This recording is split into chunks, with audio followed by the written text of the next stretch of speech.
Tonight with दीपक चौरसिया के दूसरे हिस्से में आइए बात करते हैं चीन की।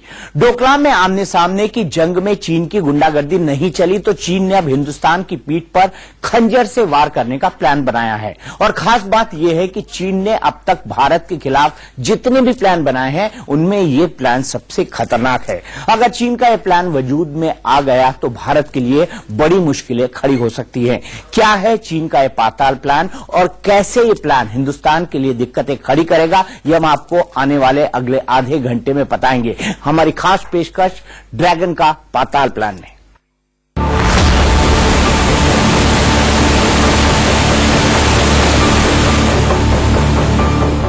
चीन की अब तक की सबसे खतरनाक साजिश। ड्रैगन ने बनाया पाताल प्लान।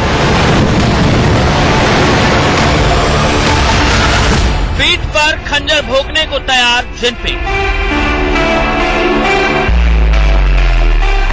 1000 किलोमीटर लंबी सुरंग में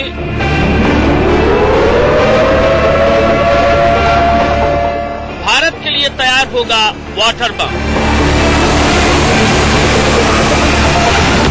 डोकलाम की हार से तिलमिलाए जिनपिंग ने चीनी सेना से कहा। डोकलाम में 2 महीने की लंबी टसल को छोड़ दे तो हिंदुस्तान के साथ चीन की 1962 के बाद आमने सामने की कोई जंग नहीं हुई है। लेकिन भारत की बढ़ती ताकत से परेशान और सीमाओं पर कब्जा जमाने की फिराक में बैठा चीन भारत को उकसाने और परेशान करने की कोई ना कोई तरकीब लगाता ही रहता है। अब एक बार फिर चीन ने नए सिरे से भारत के खिलाफ खतरनाक साजिश रची है। पाताल में 1000 किलोमीटर लंबी टनल वाली यह साजिश क्या है, पहले उससे समझिए।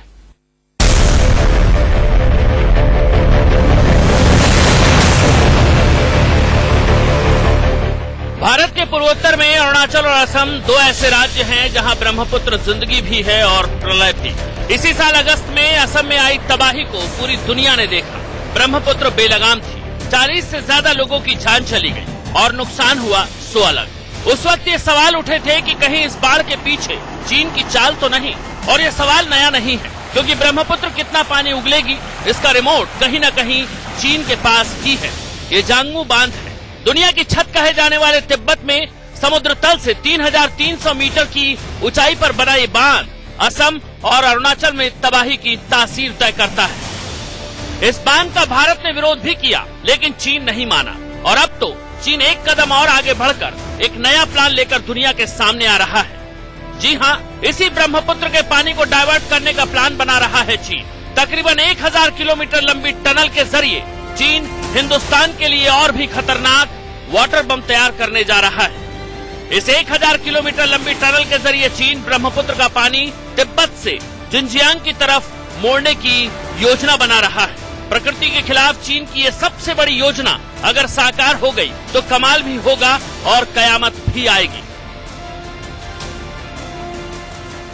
चीन 1000 किलोमीटर का ये टनल बनाता है और ब्रह्मपुत्र के पानी को डाइवर्ट करता है तो नॉर्थ ईस्ट स्टेट में पूरी तरह से ड्राउट हो जाएगा और वहां का एग्रीकल्चर, वहां का इकोनॉमिक ग्रोथ, वहां का इनकम प्रोफाइल, इस सब पे बहुत बुरा असर पड़ेगा।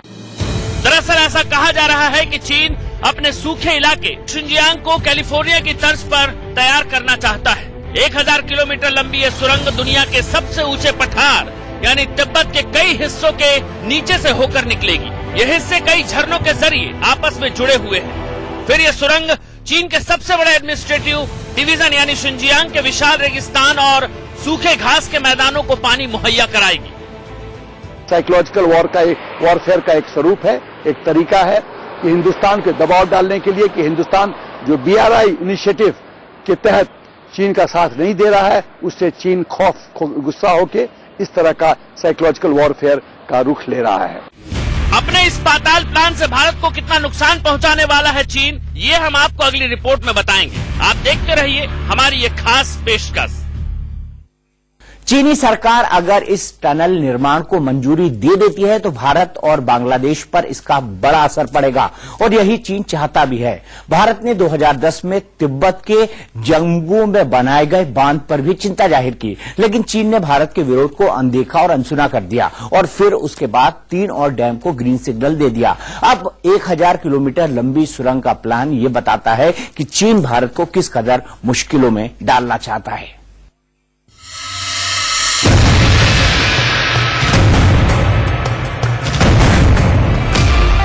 दक्षिण तिब्बत में ब्रह्मपुत्र नदी को यारलुंग तसांगपो कहा जाता है। ये कैलाश पर्वत और मानसरोवर झील से दक्षिण पश्चिम में मौजूद तमलुंग सो झील से होते हुए निकलती है और फिर तिब्बत से होते हुए भारत के अरुणाचल प्रदेश में चली जाती है। यहाँ इसे ट्रियांग नदी के नाम से जाना जाता है और फिर यही नदी आगे चलकर और चौड़ी हो जाती है और तब इसका नाम ब्रह्मपुत्र हो जाता है। ब्रह्मपुत्र भारत ही नहीं बल्कि एशिया की सबसे लंबी नदी है। तिब्बत में इस नदी की लंबाई 1625 किलोमीटर है तो भारत में ये 918 किलोमीटर तक बहती है और बांग्लादेश में 363 किलोमीटर। भारत की चिंता यही है, 1625 किलोमीटर के इस इलाके में ये ब्रह्मपुत्र जहां जहां से गुजरती है वहां वहां चीन जब चाहे तब तबाही ला सकता है। यही हाल बांग्लादेश का है, यानी बैठे बिठाए चीन भारत और बांग्लादेश को तबाही के इस पानी में डुबो सकता है या फिर पानी की सप्लाई को रोक सकता है। दोनों ही सूरत हाल में तबाही तय है। चीन को ये पता होना चाहिए कि वो इंसानियत के खिलाफ एक बहुत बड़ी कार्रवाई करने वाला है, जो खिलवाड़ कर रहा है नेचर के साथ में और जो पूरी रिवर का जो फ्लो बदलेगा उसको ये नहीं पता कि कितने लोग यहाँ पे लाखों की तादाद में, करोड़ों की तादाद में लोगों के असर पड़ेगा। इसके अलावा भारत में पर्यावरणविदों का एक तबका ऐसा भी है जो उत्तराखंड में साल 2016 में आई बाढ़ के लिए चीन को जिम्मेदार मानता है। पर्यावरणविदों का कहना है कि चीन की सुरंग से हिमालयी क्षेत्र को गंभीर नुकसान होगा। चूंकि तिब्बत के 1625 किलोमीटर इलाके में बहने वाली इस ब्रह्मपुत्र पर चीन का पूरा कब्जा है, इसीलिए वो इस नदी पर चाहे जो मर्जी प्रयोग कर सकता है। 1000 किलोमीटर लंबी टनल इसी का हिस्सा है। डोकलाम विवाद में भारत के सामने झुकने को मजबूर होने के बाद चीन ने ये नया तरीका खोजा है। बताया जा रहा है कि ये दुनिया की सबसे लंबी सुरंग होगी। बेशक इस प्रोजेक्ट पर अभी काम शुरू नहीं हुआ, लेकिन साउथ चाइना मॉर्निंग पोस्ट में छपी रिपोर्ट के मुताबिक फिलहाल चीन इस लंबी सुरंग को बनाने की क्षमता के परीक्षण के लिए एक छोटी सुरंग के प्रोजेक्ट पर काम कर रहा है। चीन ने अगस्त में यूनान प्रांत के बीच में एक सुरंग का निर्माण शुरू किया है जो 600 किलोमीटर से ज्यादा लंबी होगी। चीन ने इस मेगा प्रोजेक्ट के लिए मेगा बजट भी प्लान कर रखा है। टनल निर्माण की ड्राफ्टिंग कमेटी में शामिल रहे वांग बी के मुताबिक इस प्रोजेक्ट में 1 किलोमीटर पर 1 बिलियन युआन का खर्च आएगा, यानी 1000 किलोमीटर की टनल को बनाने के लिए कुल 1 ट्रिलियन युआन खर्च होंगे। ये कितनी बड़ी रकम है इसका अंदाजा आप इसी बात से लगा सकते हैं कि चीन के जो मशहूर 3 जॉर्जेस बांध हैं उन्हें बनाने में भी चीन को इतना ही खर्च आया था। दरअसल इंजीनियरों ने अपना प्लान इसी साल मार्च में चीनी सरकार को सौंपा था, लेकिन डोकलाम और चुनाव की वजह से इस प्रोजेक्ट को ठंडे बस्ते में डाल दिया गया। अब दोनों ही मामले सुलझ चुके हैं, लिहाजा इसकी चर्चाएं जोरों पर शुरू हो चुकी हैं। अपने वादों से, अपने बयानों से मुकरने में माहिर है चीन, इसलिए चीन पर भरोसा करना अपने आप को धोखे में रखने जैसा है। आज ही 1000 किलोमीटर लंबी टनल की इस खबर का चीन के विदेश मंत्रालय ने खंडन कर दिया। हांगकांग की साउथ चाइना मॉर्निंग पोस्ट में छपी खबर को गलत बताते हुए विदेश मंत्रालय ने साफ कह दिया कि सीमा पार नदी के सहयोग पर वो पूरी तरह से कायम है। ब्रह्मपुत्र के बहाव को बदलकर इसका पानी इस्तेमाल करने के चीन के इरादे को भारत अक्सर बायलैटरल बातचीत में उठाता रहा है और बीजिंग द्वारा बनाए जा रहे बांधों का विरोध करता रहा है। लेकिन मुश्किल ये है कि भारत और चीन के बीच कोई वाटर ट्रीटी नहीं है, लेकिन दोनों देशों ने बॉर्डर के दोनों तरफ बहने वाली नदियों को लेकर एक एक्सपर्ट लेवल मैकेनिज्म बना रखा है। अक्टूबर 2013 में दोनों देशों की सरकारों ने नदियों पर कोऑपरेशन को मजबूती देने के लिए एक MOU पर साइन भी किए थे। जो कानूनी यदि दृष्टिकोण से हमारे पास एक ऑप्शन है कि हम इंटरनेशनल कोर्ट ऑफ जस्टिस में जाके और वहां अपनी बात रख सकते हैं कि ये ह्यूमन राइट्स इश्यू है। ये नॉर्थ ईस्ट के कंप्लीट जनता जनार्दन के भविष्य की बात है। इस 1000 किलोमीटर लंबी टनल को लेकर भी चीन का रुख साफ नहीं है। ब्रह्मपुत्र को डाइवर्ट करने की बात पर चीन ने कभी सार्वजनिक तौर पर चर्चा नहीं की, लेकिन हांगकांग की साउथ चाइना मॉर्निंग पोस्ट में छपी खबर ने चीन के मंसूबों को सामने ला दिया। हालांकि आज चीन के विदेश मंत्रालय की प्रवक्ता हुआ चुनिंग ने ब्रह्मपुत्र नदी का रुख मोड़ने और 1000 किलोमीटर लंबी सुरंग बनाने की खबरों को पूरी तरह गलत और निराधार बताया है। ये सच नहीं है। 1000 किलोमीटर लंबी सुरंग बनाने की रिपोर्ट पूरी तरह गलत है। हम सीमा पार नदी के सहयोग पर पूरी तरह कायम हैं। एक local debate, local sort of dialogue होना चाहिए और चीन को बताना चाहिए कि ये बात गलत होगी। अगर चीन ये कार्यवाही करता है उसके और भी कई रीजन होंगे, कई उसमें रिजल्ट्स आ सकते हैं। जहां वो रिजर्वायर बनाएगा, जहां पानी इकट्ठा होगा, अगर पानी को यथलख्त एकदम से छोड़ देगा तो वो ऑटोमेटिकली एक वेपन बन जाता है और जो डाउन स्ट्रीम में जितने एरियाज हैं वो सारे फ्लडेड हो जाएंगे। इसका इस्तेमाल वो लड़ाई के दौरान भी कर सकता है। जब घमासान युद्ध हो रहा होगा और दुश्मन के इलाके को वो डुबोना चाहता हो वैसे करेंगे। चीन का रुख हमेशा से संदिग्ध रहा है, लिहाजा उस पर भरोसा नहीं किया जा सकता, क्योंकि बिना आग के धुआं नहीं उठेगा। कोई न कोई ऐसा कारण है जिसकी वजह से चीन ने फिलहाल अपनी इस मंशा को दबा लिया है। इसी महीने की 26 तारीख को जिनपिंग चीन में दोबारा सत्ता पर काबिज हुए हैं। जाहिर है जिनपिंग पहले से ज्यादा ताकतवर बनकर उभरे हैं। चीन के दिमाग में क्या चल रहा है, इसे ऐसे भी समझा जा सकता है कि जिनपिंग ने सेना के बड़े अधिकारियों से अपनी पहली ही मीटिंग में साफ कह दिया कि सेना सत्ताधारी कम्युनिस्ट पार्टी के प्रति ईमानदार रहे और युद्ध जीतने के तरीकों पर ध्यान केंद्रित करते हुए अपनी तैयारियां तेज करें।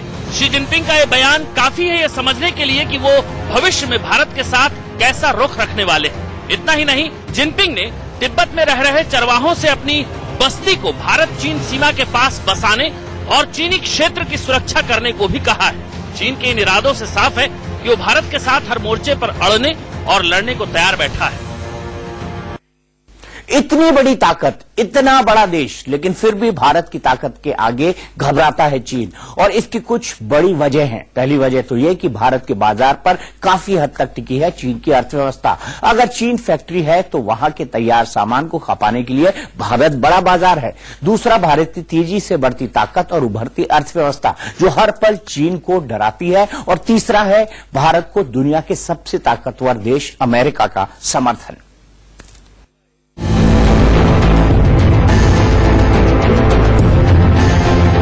चीन के अगल बगल कुल 23 देश हैं जिनका चीन के साथ सीमा को लेकर विवाद चल रहा है। इसमें 14 देश तो ऐसे हैं जिनकी सीमा चीन से सटी है, लेकिन बावजूद इसके चीन अपनी चालबाजी से बाज नहीं आता। खासकर भारत के खिलाफ चीन कुछ ज्यादा ही जोर लगाता है। लेकिन भारत को अगर चीन घेर रहा है तो चीन की घेराबंदी में दुनिया का सबसे शक्तिशाली देश अमेरिका भी भारत के समर्थन में है। अपनी दूसरी पारी के बाद ताकतवर बनकर उभरे शी जिनपिंग के बढ़ते प्रभाव को देखते हुए अमेरिका ने बड़ी योजना बनाई।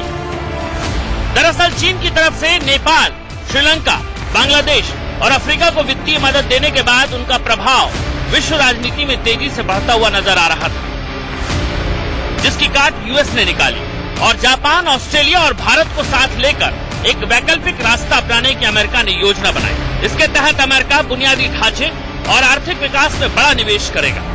दूसरी तरफ चीन के OROB पर भी अमेरिका की नजर है। इसकी काट के लिए भी अमेरिका योजना बना रहा है। OROB का विरोध करने वालों में पहले सिर्फ भारत था, लेकिन अब भारत को इसमें अमेरिका का भी साथ मिल रहा है। अब अमेरिका भी मानता है कि चीन का OROB कुछ और नहीं बल्कि एक तरफा लाभ वाला अर्थशास्त्र है और यही भारत का रुख रहा है। और ये सच भी है, क्योंकि चीन की मंशा यही है। वो इस OROB के जरिए 60 से ज्यादा देशों को जोड़ना चाहता है ताकि वहां का कच्चा माल लेकर तैयार माल को वहां बेच सके। OROB पर जापान भी अमेरिका और भारत के साथ है। अगले महीने जापान के PM शिंजो आबे की मुलाकात डोनाल्ड ट्रंप से होने वाली है और इस मुलाकात में चीन का OROB बड़ा मुद्दा हो सकता है। दरअसल जापान की रणनीति यह है कि भारत, अमेरिका, ऑस्ट्रेलिया और खुद जापान अपने कारोबार और सुरक्षा के मामलों में एक दूसरे का सहयोग कर सकते हैं। जापान इन 4 देशों से अपनी इस रणनीति को लागू करने के बाद इसका दायरा समूचे विश्व में फैलाना चाहता है, जो आने वाले वक्त में चीन को करारा जवाब होगा।